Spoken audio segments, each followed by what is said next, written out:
ఒక పాము ఒక వ్యక్తిని కాటేసింది. ఇప్పుడు తను వెంటనే డాక్టర్ దగ్గరికి వెళ్లకుండా ఆ పాము వెంటపడి పుట్టల్లోకి తుప్పల్లోకి వెళ్ళి దాన్ని ఎలాగైనా చంపాలి అని అనుకుంటే ఎలా ఉంటుంది?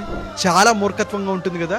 ఎందుకంటే తన ప్రాణాలు పోతాయి ఈ టైంలో. మరి ఇంత తెలిసి నువ్వు నిన్ను జీవితంలో ఎవరో వదిలి వెళ్ళిపోయారని బాధపడుతూ లేదా వాళ్ళ మీద పగ తీర్చుకుంటాని నీ జీవితం మొత్తం వేస్ట్ చేసుకుంటున్నావుగా, మూవ్ ఆన్ అవ్వలేకపోతున్నావుగా.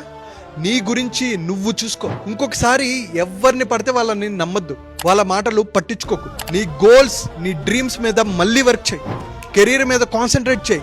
హెల్త్ మీద ఫోకస్ చేయి. నీ సక్సెస్ తో వాళ్ళకి సాలిడ్ గా సమాధానం ఇవ్వు. Health, wealth, career, relationship, business పరంగా గ్రోత్ ఎలా సాధించాలి, స్ట్రెస్ ఫ్రీ లైఫ్ ని ఎలా అనుభవించాలి, వీటన్నిటి కోసం నేను ఒక 2 hour ఫ్రీ మైండ్ఫుల్ మిలీనియర్ అనే మాస్టర్ క్లాస్ కండక్ట్ చేస్తున్నాను. తెలుగు వాళ్ళు ప్రపంచంలో ఎక్కడున్నా సరే హ్యాపీగా, హెల్తీగా, సక్సెస్ఫుల్గా ఉండాలనేది నా కోరిక. సో కింద కనిపిస్తున్న నెంబర్కి కాల్ ఆర్ మెసేజ్ చేసి ఈ ప్రోగ్రాంలో రిజిస్టర్ అవ్వచ్చు.